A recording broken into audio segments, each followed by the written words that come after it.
RO that I have on the service counter, let's just look at the format here.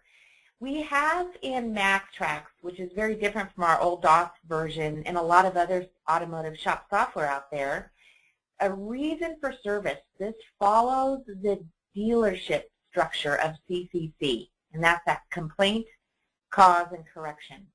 So this line is this list of items here under vehicle problems or requests for service.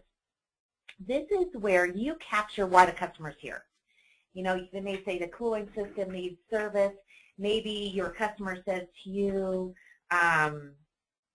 blowing but not cold, or, you know, something like this. This is a customer talking. And you'll notice here on the right, this is the totals of the job underneath. Now, this information here is populated after you guys add your labor and your parts. Okay, so it's just reading this information here up on this screen. Okay, and here's our profitability monitor turned on, green because we're hitting our 50% RO profit because we're running at 56% on this particular job. Now, just the job, not the entire RO. This button down here is the profitability of the entire RO. Okay, so that's what we're looking at there. So also what we're looking at is with the reason for service line highlighted, you see we can add a labor. So I can't just jump in and say, you know, customer needs a cooling system service and just start throwing on, you know, antifreeze, or maybe need a hose or something like that. You actually have to follow the structure of adding a labor first, like we did here. And once that labor is here, we then can add parts or sublets. See? So this is the structure. This is that CCC structure. So let's talk a little bit about the different options of labor that you can add. So with the reasons for service line highlighted, I can add from my list, which 80% of the shops just add from. I can also access all data. If you have a security key and the Service Advisor DVDs, which there's 2 of them now that come out every quarter, you need those loaded, you can actually access labor from all data. As you can see, my all data timed out, so I don't have anything to show you at the moment. And then all of these here, guys, is all of my part suppliers I have online parts ordering with. Some of them may or may not have labor available for you. My factory motor parts, which is my AC Delco supplier, if I clicked on this, it's going to take me out to the factory motor parts website. It's going to know, it's already knowing my year, make, and model. You guys can see it down here. We can also see it above. And here I could say, let's see, let's do electrical. Let's just do for fun. I want something different. Let's say belt. Belt. Let's see, cert belt. I can display labor only. Let's see if that labor time comes up. So here you can see these are Mitchell labor times. Some of your suppliers will provide the labor times to you and their online ordering. Some may not. Just so you know, if they have to pay a fee for that. They have to pay a monthly fee whether or not you guys use it. Okay, so I've got a message from Matt. So if you can join us, great. If not, I totally understand. So we could select one of these guys here. Let's just select this for fun. Click Order Review and add items to RO. And you see it comes over as a next part labor. Any questions on that? Any questions? Looks like we've had a few more people join us here in the last few minutes. So we'll go ahead and get their audio set up when they get back in. Okay, so that's how we can add labor from an online catalog. So let's go ahead and add, oops, my mistake. We also can, we don't have the integration right now, guys, for the motor flat rate guide. Hopefully we'll have that by summer. And then we could also get labor from history or from previous quotes for this job, for this actual vehicle, okay? So the other major thing is adding parts. So what are we doing? Reason for service to find out why they're here. Labor, that's the correction, right? Or cause may be doing a diagnostic, right? So let's delete this belt, get it out of my way for a minute. And then we have to add the labor, or add the parts to those labors. So I use 80% of all my parts I purchase, I use online ordering. My #1 vendor is Worldpac. Number 2 is factory motor parts for my AC Delco motorcraft supplier, Napa. Right now, we do not have the CarQuest interface, but we're working on that. CarQuest just changed their interface, which over the last 5 years, we've had many changes, so these come and go.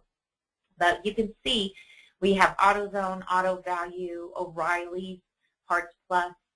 And if you check with your local parts suppliers, we interface with one of two interfaces available out there, IAP or NextPart, which is WrenchHead. WrenchHead's NextPart or IAP. I would say IAP is a little more popular. We have about 38 suppliers nationwide that use that. Probably have around, I don't know, 24, 25 that use NextPart. So if you want to see if any of your suppliers interface, ask them that question. The third one out there, which is not very popular anymore, is called ePart. We do not interface through ePart. So if your parts supplier uses the ePart interface, you're going to have to go back to the old-fashioned way.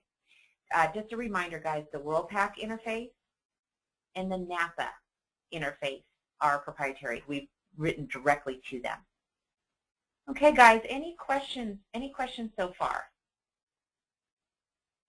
Hey, Mike, are you there? I just actually, Mike at Tires and More. How you doing? I'm doing fine. How are you? Good, thanks. Oh, got a quick question from Matt at Bucks. Okay, I don't. Great, Matt. Can you hear me now? Matt, are you yes, on I microphone? Can. Yes, I can. Excellent. Great. You know, I was actually talking to Matt yesterday, and I wanted to bring to your attention another key part of writing service. Now, we've talked about the reason for service, labor, and the parts. Now, the other thing, what do you guys put on cars? You put on sublets. So how do we handle sublets? Remember, guys, you have to have a labor line highlighted for the Add Sublet buttons to be lit up. And what's kind of interesting about this, it's a little bit different, a little bit weird. You know, why would I have to have a labor to add a sublet? It doesn't really make sense. The reason why is we went from our DOS version into our Windows version completely, you know, handling sublets completely differently. We actually enter the cost, or we actually stock sublets. We treat it like a part. Now, we don't have a part record that gives us quantity or, you know, tells us where we bought it from, who we sold it to. We don't have all that detail that we have in our part records. But we treat sublets as something that needs to come into MaxxTraxx before we sell it. Because remember, guys, what's our golden rule? We want to duplicate in MaxxTraxx what happens in real life.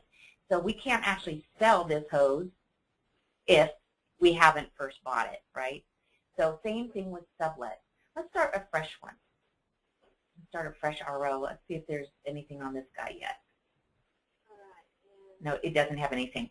So let's say, I don't know about you guys, but there are times that I would show up in the shop first thing in the morning, which was rare because I was not the first one in, but there would be, you know, keys taped to towed bill receipts shoved through our door. And there'd be, you know, 3, 4 cars parked out front. I don't know who they are. So they were towed in the night before.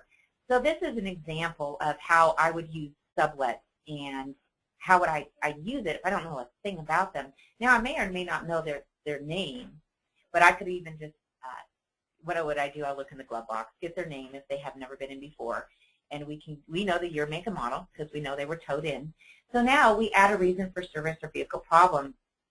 Now, remember, they're here for 2 reasons. They have a problem, like they were towed in for a no start or black smoke or check engine light, right? Or they're requesting a service, and this is an oil change or a tranny flush or something like that. So let's go to vehicle problem. I actually created on my vehicle problem list something that just says tow in. Now, a ton of these things, guys, that, you know, look all these get, I really need to clean this up. These come loaded, preloaded, and there are a ton of things that, you know, you're not going to ever use. You know, how often does somebody walk in the door with a vehicle problem and say, oh, I need a front U-joint? I mean, that's not typically, remember, this is customer talking, right? Reason for service. They're usually coming in because they have the noise or they hear a knocking or they're hard shifting between third and fourth or something like that. Those are the reasons why they come in. So let's go back to my example of tow-in. So I created tow-in, and I may know nothing, absolutely nothing about this. So I put in a reason for service line. Now I have to, in order to put my sublet bill for my tow-in, I have to put a labor. So I click Add Labors, Labor from List, and I have one for tow. Now you can see here it's $0, and I don't necessarily want it assigned to anybody. I'm not going to give them, it's $0 anyway, but I wouldn't assign it to a technician, right? I wouldn't do this here. And I leave it at $0. And it gives me something to click here to add my sublet. Okay, now let's talk about the difference between parts and sublets. Sublets are anything, any work done, and the key word here is work. Any work done by another shop, a tow-in, a detailed job, a I don't know. You got to kind of think about it, because somebody says, well, what if they recore a radiator? Yeah, it's kind of a remanufactured part, isn't it? Or what if they, this is the tough one, driveline service. I use them a lot. You know, really, if I took them a beat-up driveline and they actually, you know, took it apart, cleaned it all up, put in some, you know, new pieces, cleaned up the hard pieces, lubed it, is that a reman part or is that a sublet? So you guys have to decide for yourself. But remember, if they are completely redoing, let's like a windshield. Here's another good one. Is a windshield really a sublet? Well, maybe the installation part of it may be, but don't you typically just wrap the labor part into the actual windshield? So you need to think about that. And why is it so important? Because almost all states, not all of them, but almost all states charge sales tax on parts sold. So that's where that distinction comes between parts and sublets. Okay, so check this out. A tow is obviously very self-explanatory. I can click Add Sublet, type T, and I go to tow. And I can actually select this one. I want to show you guys something real quick. I want to edit this tow because I know, I think I do have one Michigan shop on the call. If I hit one of these three buttons here, guys, we've talked about these in the past. These are your master record buttons. This is what selects it to my RO. But if I want to change the master record for the sublet tow, I can click the Edit button. And notice I show it as taxable. Because in some states where they don't charge tax on sublets, they may charge tax on towing. And that is in some states. So I just wanted to show you that before I selected it for my RO. Now, I typically have my tow bill sitting right in front of me. Again, because the keys were taped to it and it's shoved through my mail slot. So you want to put down what was the cost. So let's say my tow was $50. I usually throw a $10 bill on it and I charge the customer $60. Okay, and I get okay. So here, this is very, very important, guys. I'm jumping right into sublets, but we'll jump back into parts in a minute. That this red circle and slash is telling me, just like it would on my parts, hey, Sabrina, you don't have that tow in stock. And you may say, well, how can you actually have a tow in stock? And again, my golden rule, duplicate MaxxTraxx what happens in real life. Do I actually tangibly have a tow in my hand? No, I don't, but I do have a tow bill. So what I'll do is I will save this RO. They don't know anything else about this car yet. Save this bill, and it prompts me. It says, and it should say /sublet. It says, hey, Sabrina, the following parts /sublet on your repair order aren't in stock and need to be ordered. Take the part you want to order and press the next button. So I click in the order column here and hit next. And I use bill towing for all my tow bills. Okay, so it automatically creates this parts order form.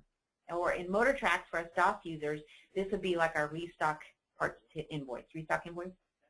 And I just save it. I just save this open PO. And then I have to do a next step right away, because I'm on account with bill towing. I can go right back into my order part, highlight bill towing, and convert it to a received vendor invoice. Okay? So when I take this, it's going to say, hey, enter the amount of a paper vendor invoice in my hot little hand.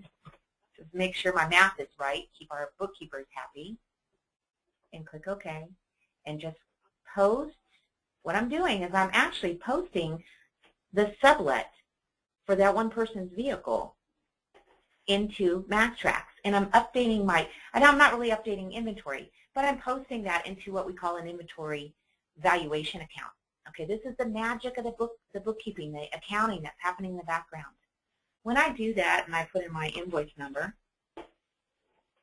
okay, I've just done so much magic, guys. It's crazy what all just happened in the background.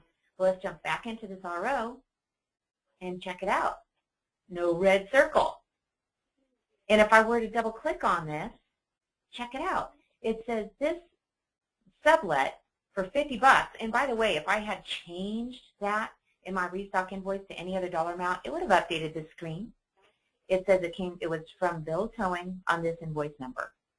Okay, so this is the same thing we do with every single solitary part we buy as well, right? Okay, any questions on that? I wanted to particularly touch on sublets for Matt. Matt, did that give you any clarification? Yeah, I've got that down. The question I had right now was for, say, a tire shop type sublet. I don't do tires, so I send that out, treat it as a sublet, and the price of the tires plus the tire disposal, which is a separate charge, and then plus sales tax, which is just on the tires. It's not getting it to come into the RO. Okay, so technically speaking, if somebody comes to your, and this is, I'm kind of getting the gray area. We're a software company, but you guys know me. I'm not going to hold back. If I have a customer at my store and there is an exchange of tangible property while that customer's vehicle is at my business, that's a sale of tangible property that I'm responsible for the sales tax on. Now, if I'm doing it for another shop and they have a resale license, then no, I don't charge them sales tax. But if I were to say, well, I'm not really doing those tires. I'm going to create sorry guys, let's double click. I'm going to create a sublet for tires. I'm not itemizing that tangible property that's being exchanged through my business that I'm accepting money for. If I accept payment for tangible property, again, it becomes my duty to collect sales tax. So I probably still would take those tires and stock them as a part first, Matt. So let's just run through that. So let's say request for service. Let's just say tires. Replace 2 front tires for fun. Okay. So here's this. Now I may not necessarily I'm not doing the labor for the tire. That's possible. So maybe I'll just put labor service from list. I have actually a labor that says sublet, again, because I have to hang it on something, right? So I could then add this, and let's say my parts let's say I'm going to use a part that's already in there just for the sake of time. Okay, so I'm going to select a part from my part list, and I can search by size. Here we go. And do I have, yeah, we'll put these 2 in. I have them in stock. Because again, so Matt, what we're saying here is I actually would need to actually put these in as a restock parts ticket. So let's do one that I don't have in stock. Hit me. How we could do this. Say I don't have these 2 in stock. So selling them 2. I happen to have my tire disposal already tied to my part. You see that here? This came up automatically, and it's taking this amount times 2, and that is my add-on charge for tire disposal. So you may not actually collect tire disposal or pay that amount. You may not be required in your state to pay that to the state. We are in California, of course. We're not in Colorado, and every state's a little different. So let's look at that. So what I could do if somebody else did an out and balance is I could actually add a sublet here for the mountain balance. Let's see if I don't think I have one. Let's add it. So we just, again, master record buttons here on the left, guys. We're going to say, we'll just say mount tires. Keep it simple. And we'll just call it mount and balance tires. Okay? So I could put something in here or just leave it blank and just fill that in at the time that I put it on the RO. Let's do that. I just added it to the list. Now I'm selecting it from my RO. And let's say quantity 2. Again, how much am I getting charged by them? Maybe I'm getting charged $20. Well, let's see. How does this work? I'm getting charged $20. So I'm charged $15 a piece. So I'm charging my customers $30 for the amount and balance, but whoever's doing it for me is only charging me $20. Okay? So both of them are going to say, hey, Sabrina, you don't have these in the system, so let's go through that again. Again, this, right, what I'm showing you guys here, minus posting your payment, I'll show you that in a minute, is 80% of running MaxxTraxx, okay?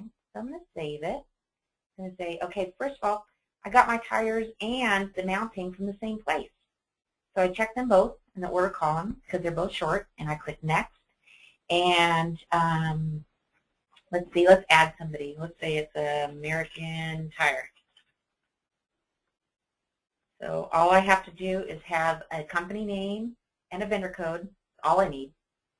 And then I select them. And again, it creates this parts order form, okay, all ready to go. Oh, it did take my ordered $20 times 2, made it 40. I just noticed that here. So that's okay. I can just go in here and edit it. Let's say it's actually 12. Let's say it's actually $12. Let's say he quoted me a little low on the phone, but in real life it's $2 more. Okay? So I just, again, same thing, save this open PO.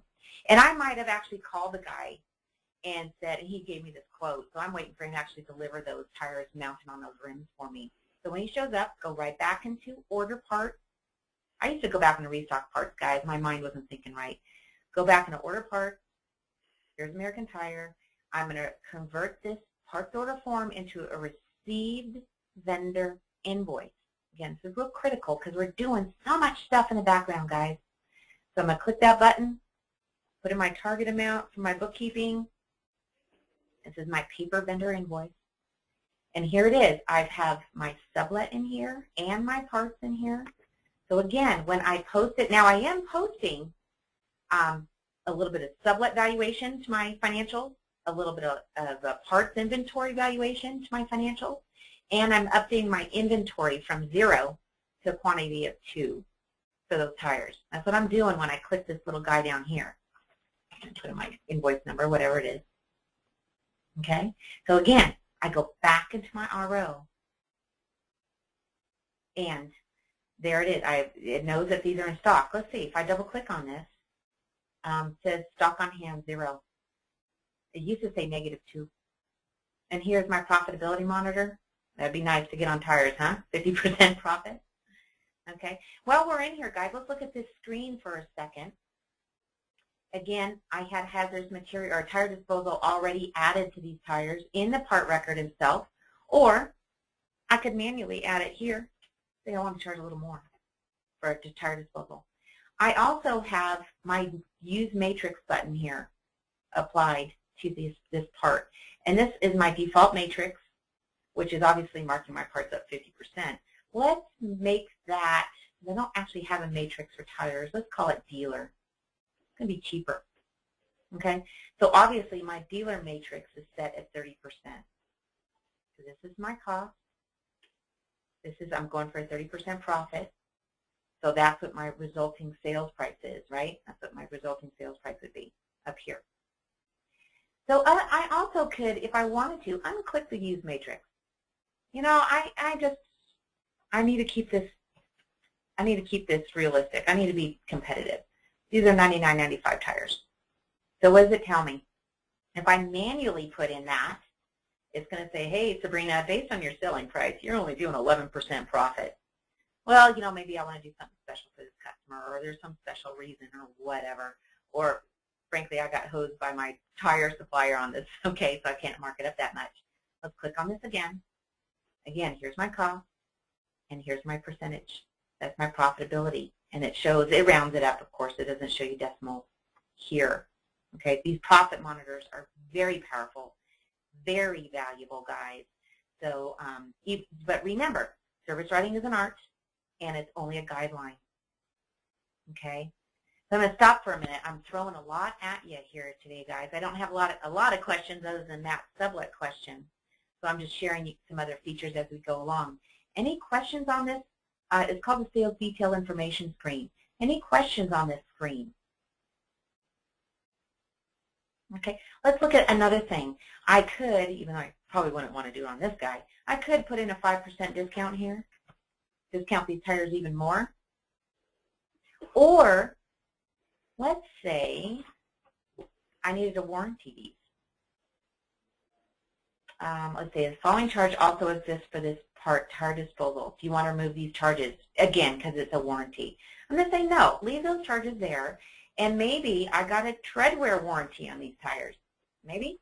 So I could maybe discount them out 20% for a treadwear warranty, maybe. I don't know. Or if this were not tires, let's say it were a starter or a reman starter that had a warranty, you would just apply 100%.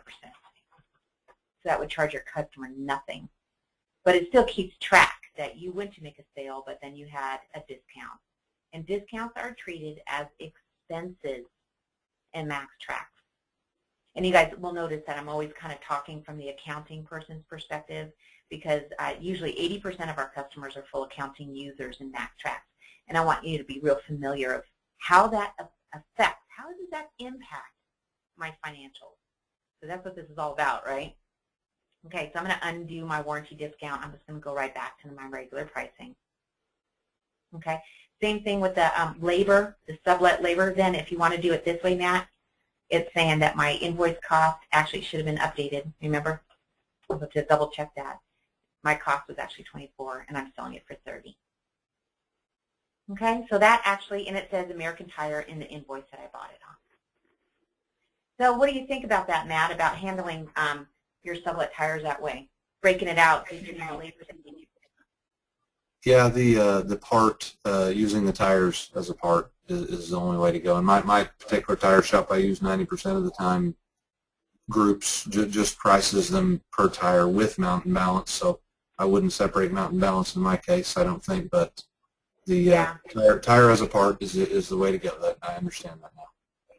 Got it. Okay, good. You know, it gets real weird. You know, what I've heard in the past, and you got to check with your state, and actually when I checked, I was in Colorado, not California. Of course, California is always a stickler, is that if they are doing labor like machining heads, turning rotors, I mean, those are obviously sublet, but the second another shop is doing a sublet job for you, the second they put parts in it, that is considered a reman part, so that the entire cost that you pay that other shop for that, what we consider sublet work, really is the cost of the reman part. So we actually don't use sublets. We actually go through restock parts, add that theoretically reman part to our parts list, and then we treat it as a part just like everything else. Okay, guys? It's a quiet group today. I don't have a lot of questions other than that. Okay, guys, so let's talk a little bit about what's in that labor. Let's go into the labor screen again. Of course, this is not a good one because these are both really just what I call placeholders or hangers. Let's go into this one again. I've got a couple questions. You know, yeah. Okay, this is Nick. When you know how you had to, where you had to post the part, you know, where it had the circle on it and the slash through it. Yes. What if, say, the customer was standing there and you just wanted to blow them out the door? Can you go back and post that later? Okay, and of course, in MotorTraxx, if you remember this, Nick, we had a little check box or check mark that said short sale. Okay, I'm going to be 100% visible with you guys right now. We are in the throes of redesigning MaxxTraxx, how it handles average costing, parts costing in the background. So I'm going to tell you the way that I've been training on this for the last almost 4 years. So the way that it works, let's find one. Okay, this goes a dollar sign. Well, what this means, guys, if you see this dollar sign, it means when I originally put this power steering on here, the cost was one thing. But after I actually got the restock invoice from, let's say, Napa for power steering fluid and put it in, the cost went up. And if the cost went up, it's going to say, wait a minute, Sabrina, your cost went up. So here, it might have been, you know, something before, but it's gone up. Let's see if it'll give me that warning. Oh, it doesn't. It's already completed. But I had a warning before that said, yes, my cost went up. And I said, don't worry about it. Stick with my original selling price. Let me find one, guys, with an example. If this has, okay, we'll do this one. If I add another belt, let's see if I got one. But we want to do one that's not in stock. So description, I just changed my search criteria up here, guys, is description. I'm grabbing a belt, let's throw a belt tensioner in there for fun, huh? Okay, and it's zero in stock. I already know that. Okay. The way that the version that I'm on, and this is very, very critical, guys, I'm just going to tell anybody that's on the call right now, if you are not on version 5110, please call us today and get you updated. Call tech support and press 1 and get updated today, because there's a lot of changes going on. Let's get you up on the latest and greatest. So if I put this belt tensioner on, and I got a red circle and slash, in years past, as long as I have a cost under here, and I'll tell you why, without opening it, I know I have a cost because it says 62%. If I didn't have a cost in there, guys, it would say 100%. So right now, even though I show 0 in stock, it's going to say, you know, Sabrina, let's get you in the ballpark. And the ballpark is, last time you bought it, it was 38 bucks. Okay, but check this out. I also have a base cost. Now, I'm getting into a lot of detail that we usually talk on Monday, but heck, let's just talk about it now. This is average cost. It means I might have bought this part 10 times, and my average cost for this belt tensioner was 38 bucks. However, the base cost is the highest price you've ever paid. So maybe I'd be better off using the base cost, because I haven't actually ordered this part yet, but I'm whipping up an estimate for this guy, right? So I'm going to see if this works. Control-C, Control-V. Yeah, I did Control-C on my keyboard, you know, Control-Copy, Control-V, Control-Paste, or Paste, forgive me, up here. So if I did this, check it out, showing me 50% profitability. Because at one point in time, that was the highest price I paid for this part. You guys know this, but depending on who you buy the belt tensioner from, or frankly, let's be frank, it's like airline tickets. Whatever day of the week, they're going to be changing our prices on us all the time. Okay, so let's see what happens. Now, this would be okay. So if you had to, Nick, go back and answer your question. If I had a cash this customer out. Okay, good. Get them out there. And it's going to say, wait a minute, Sabrina. Following parts or sublets don't have a cost or are short sold. What does short sold mean? In MaxxTraxx, that meant check mark. It means I don't have one in my system. Remember, mimic what happens in real life. Don't have one in the system to sell, so it's considered a short sale. Well, this for years has always meant this. Either I don't have a cost or I don't have one in stock. Okay? Do you want to post it anyway? And I'm going to say just post with the current cost. I'm good. Okay, that's cool. And this is just saying I don't have some technicians assigned. That's okay. So what happens, yeah, I could go ahead and pay this out. So what is really happening in the background, and this is how we get our real-time income and expense statement, is MaxxTraxx is moving from my inventory valuation account. It's $13,000 for you accountants on the call that know what I'm talking about. My asset account for inventory valuation, it moves actually $49.98. In the background, it moves from parts over the cost of goods sold. Cost of goods sold is $50,000. It's a $50,000 account, general ledger account. Okay, it does that automatically for me in the background, magic. Yay, I'm good. And that's fine. The problem is, let's look at this. Let's just pay it. And post the current cost. Oh, shoot. You know what? One of these guys are what we call using the job clock, so it has to be completed. Let's see if it was just him. No, it isn't. It's somebody else. What I'm doing, see that little checkbox? It means these guys on this demo, I said something that they were on the job clock, and one of these aren't completed. Got to clean up my demo stuff. There it is. Okay. Okay. So if that ever happens to you guys, go in and check those complete box. We talked about job clock, like I said, the last Friday of the 3-week series. post with current cost. So it's even giving me an opportunity to order it. And let's say, you know what, I know I just don't have time. I got to get this customer out. Just get him out. Okay? So ignore that. And yes, he paid cash. God love him. Finish. So if I just have to get them out the door, Nick, they're done. Printed it up. It's marked, paid, cash, everything. Okay, so in years past, what we've been doing, it would say, okay, so maybe I finally get around at the end of the night when it's quiet to doing all my paperwork. Let's do the old-fashioned way. Go into restock parts. I bought that from, I don't know, O'Reilly's.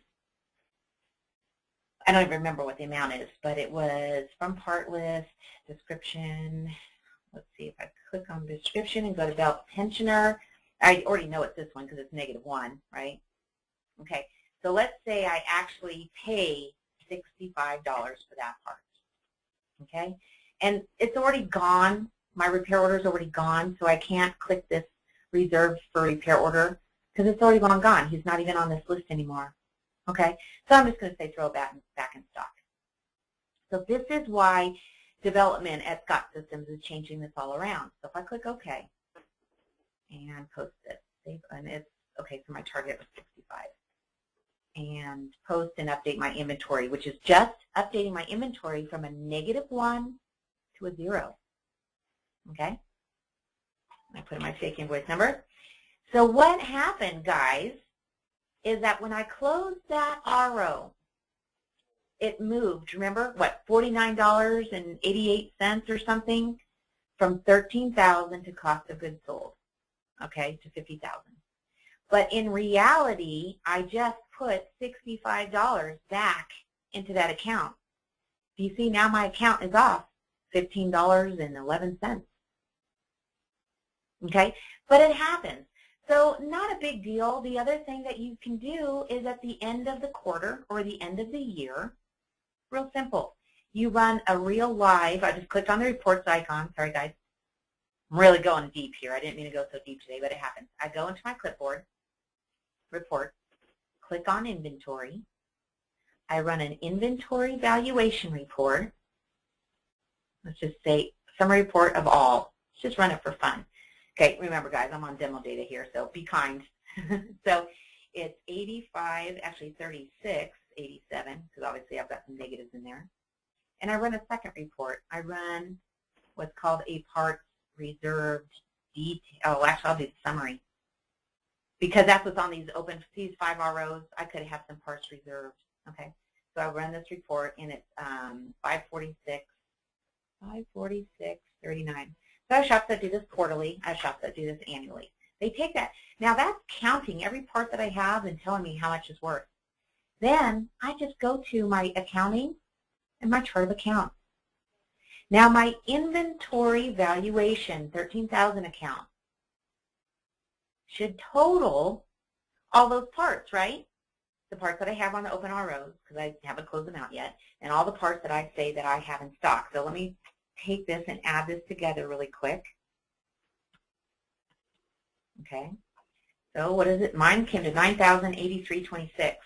I'm double clicking, and look at, I'm off by, let's see, minus 8702. You see my valuation is too high, $296.24. So what do I do to fix that?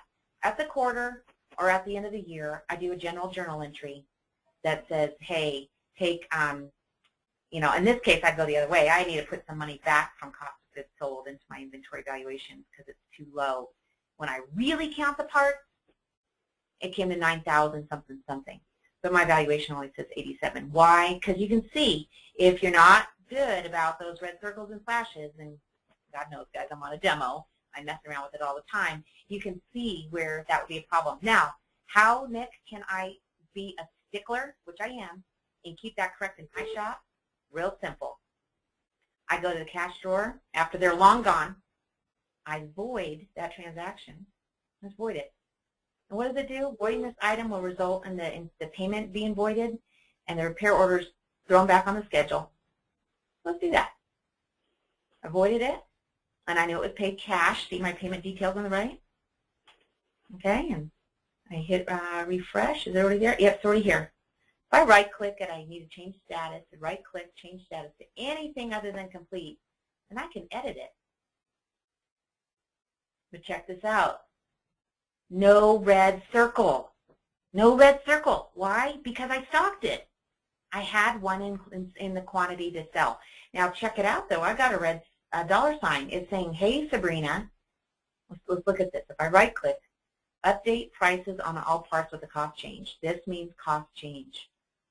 So it's going to say, Sabrina, this will update the prices of any parts on this invoice where the cost is changed. And the price is based on the cost. So remember, I told this customer, I'm going to sell you this part for $99.96. Do I want to continue? So yeah. Okay. But now, when I go in here, check it out. There's my real cost, not my $49.98. There's my real cost. Okay.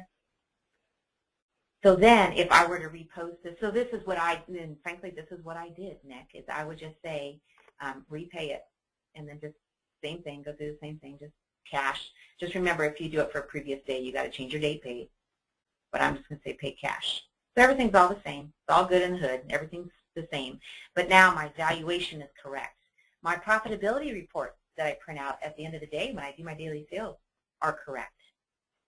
So I know it seems like we're always, beating you guys with a wet noodle to follow this workflow, but you can also see if you do follow the workflow, and there's 2 golden rules. Okay, 1 golden rule.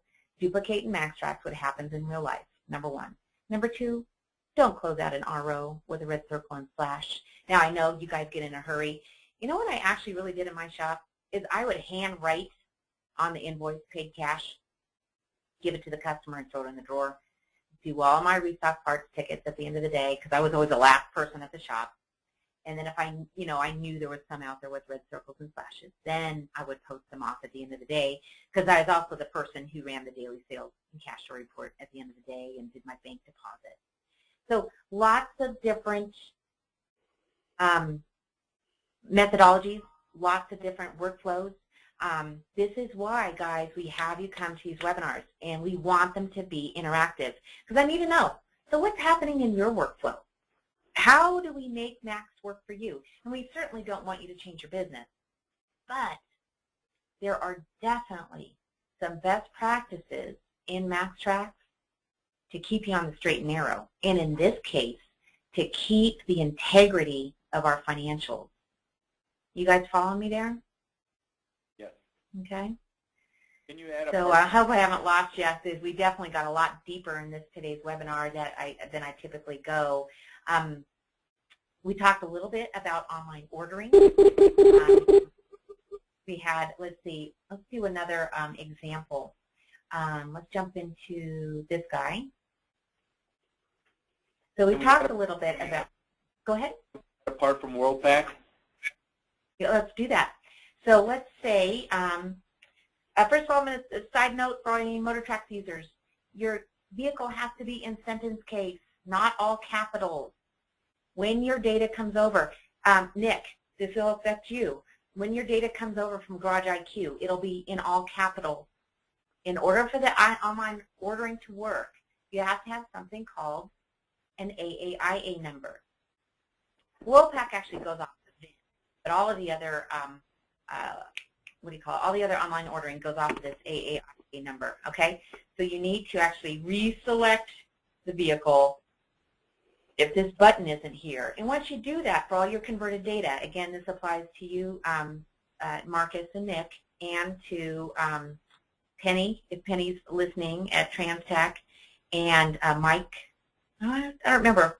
We're converting data for you, right, Mike? Experience? Okay, so we need to select that. So when we do, we highlight the labor, click on Add Parts, go to WorldPack, and this all has to be set up. Pretty simple to do, guys, but remember, we'll do this for you. Or it's called spade a spade. I'll do this for you. I try to do all the setups and strategy meetings with our users as possible. If I haven't been in it for a while, guys, it takes a minute.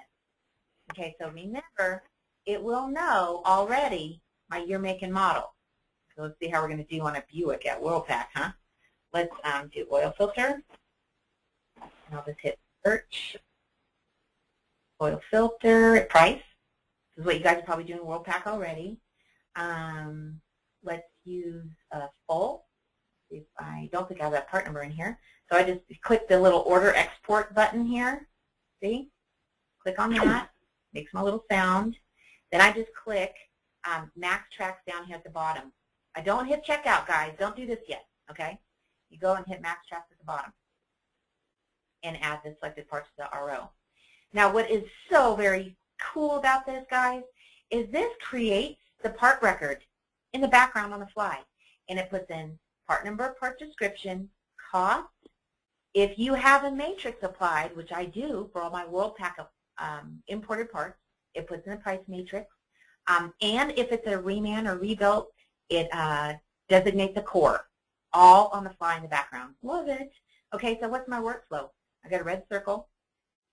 I just save, and I go to create a parts order form. We have to do this, guys, before we hit send order to Worldpac in order to shorten up all the data entry. I'm going to show you in a minute. Click in the order column. I'm just going to say single vendor quick order. Make it go to Worldpac. Okay, so do you see that? It flashed very quickly. It said waiting for order confirmation from Worldpac. So I go here, and what's my status? Come on, where's my status thing?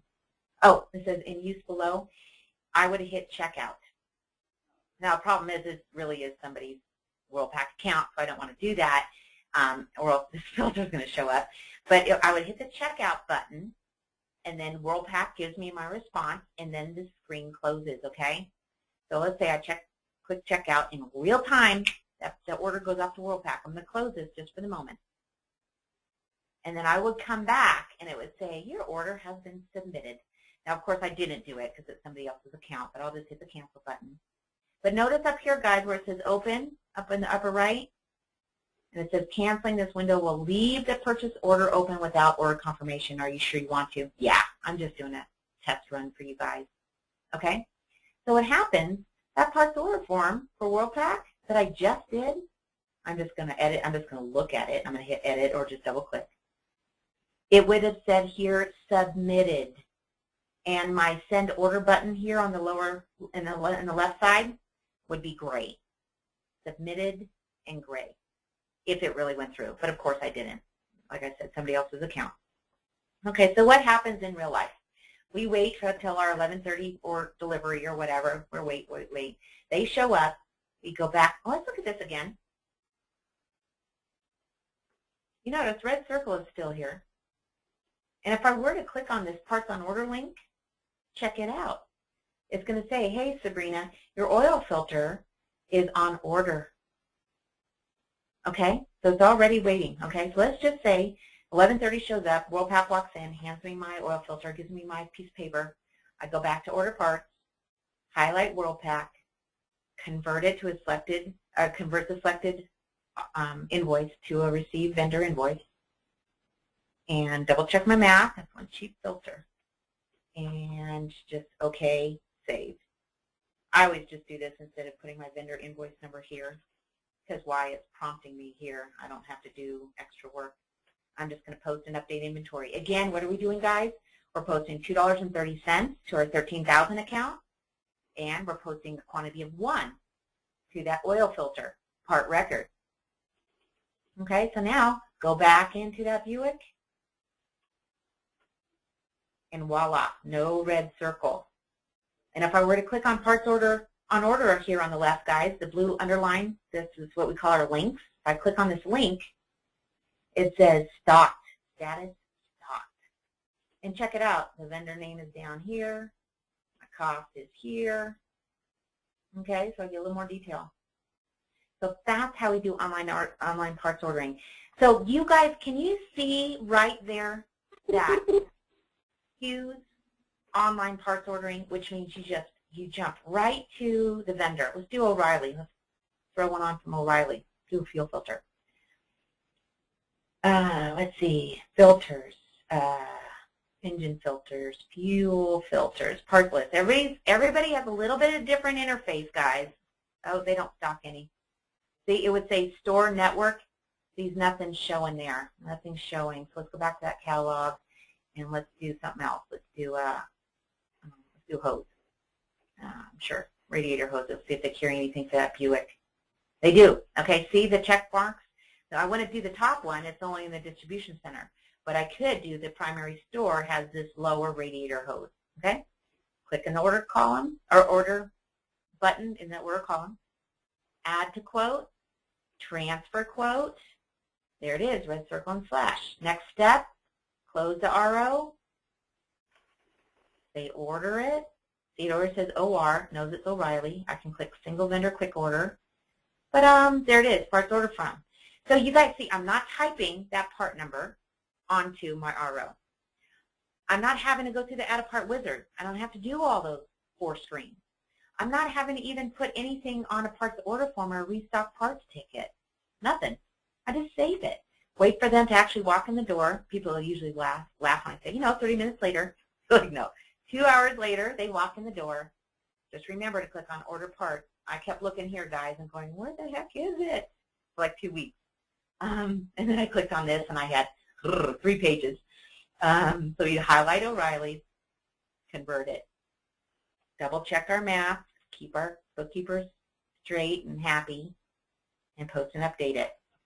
Okay, guys, you are doing this all day long, and that 80% of your data entry, and I'm just showing you again, no red circle slash, that workflow, if it's the last piece, is to put your check register in here, write your checks in here, pay your bills, write your checks.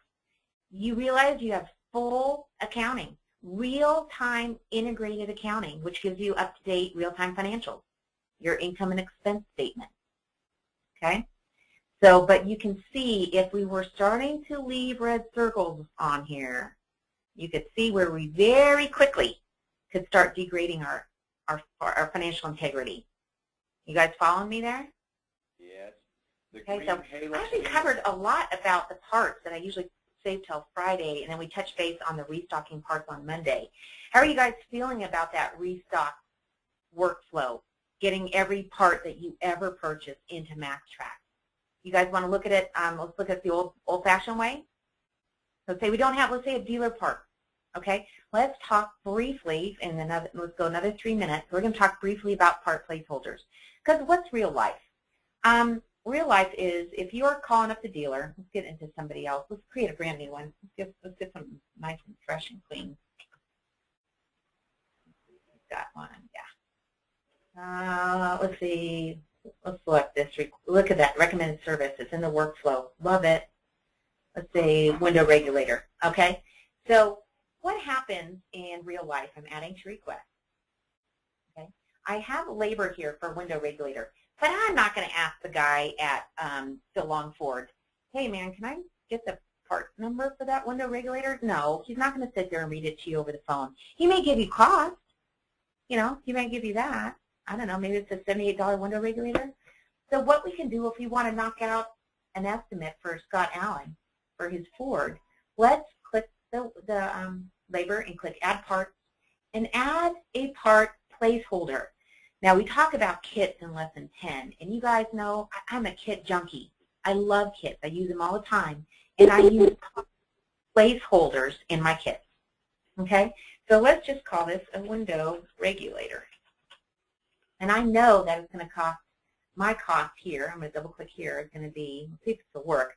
We're in the throes of changing this around. Remember guys, I told you this? Okay, $78.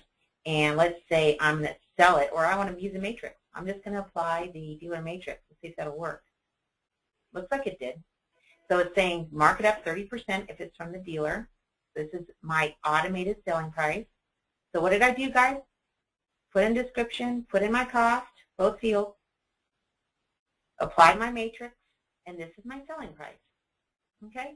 So then what happens in, with Phil on Ford, really close right around the corner, 25 minutes later, now, do I have a red circle? No, it's a part placeholder.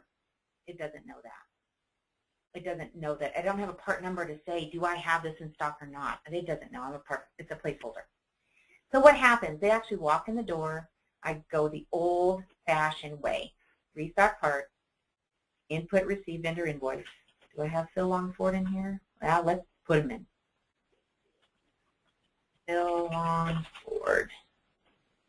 Okay, this is my local dealer, and I hit select, and I put $78 because that's how much they sold it to me for. Add line item from parts list. Now, of course, I've never bought this window regulator before, or I don't think I have. Just start typing in the number. You guys don't put your cursor anywhere. Just start typing. I don't know, 1FP3Z, whatever. Okay, obviously it's not in there, right? My fake number. And it says part number not found. You can search, hit backspace or clear search, but I know it's not in there. I just click the add part wizard, add part button to start the wizard.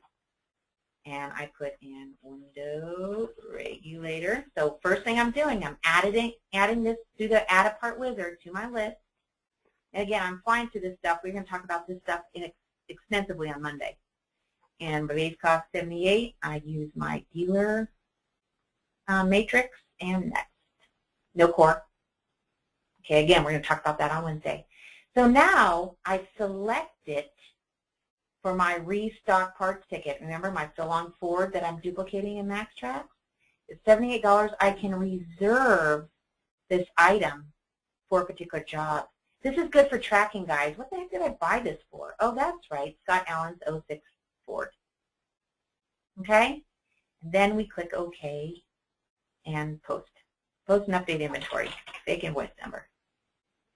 Okay, it's going to say, hey, wait a minute, Sabrina. The following parts are not on that repair order that you ordered it for. Remember to go back. And I used to print these, guys, no reason. Because it's so handy, it reminds me again. So I can say, yeah, I know it's not on there. So I kept thinking, why can't I just say add it right now? And they're like, well, Sabrina, how would it know which labor to put it under if you had 5 labors? So what do? You highlight your placeholder, right-click, and replace this part with a place. Let's see if it works. From part sublet on order. And here it is. Click select and click OK. Come on. Uh-oh. Seems like it's hanging up. Looks like it did to me. Like I said, guys, they're completely gutting the way this whole, oh, there it is. It popped up. It just hung up there for a second. But do you see, guys, do you see how even if you're not doing online ordering, and you know, I use that parts order form even if I don't actually hit the send button. Even if I call it in, I still create a parts order form. Why? Because it reduces the typing. Okay? So the other scenario is, what the heck do you do if you get a dealer part and you don't know the number? Use a placeholder. So you guys following me on that workflow? Okay, guys, I'm going to go ahead and post this. Actually, I think this webinar came out pretty good. We really covered a lot of ground that we usually don't. But I'm going to post it this afternoon. It takes about an hour to process on our website. And I'm going to call it the Lesson 4 under Archive Webinars, but I'm going to put January 2012. You're going to see there's 2 different ones. But this one will be January 2012 if you guys want to come back and review any of that information. Okay, guys, any other questions before we wrap up? Okay, I hope you guys found this valuable. Remember, the idea, the workflow, is for you to watch the videos, get a list of questions, and throw them at me. And what you want to do is we want to kind of run through some different scenarios to make it work for your shop. Now, it may be that you guys haven't been able to delve in and jump in and mess around with it yet. But keep in mind that we have people on these webinars that have been using our stuff for 2 and 3 months and literally 2 and 3 years. I had Saray on yesterday. She's been a user for almost 3 years, and she had a question about how to do physical inventory.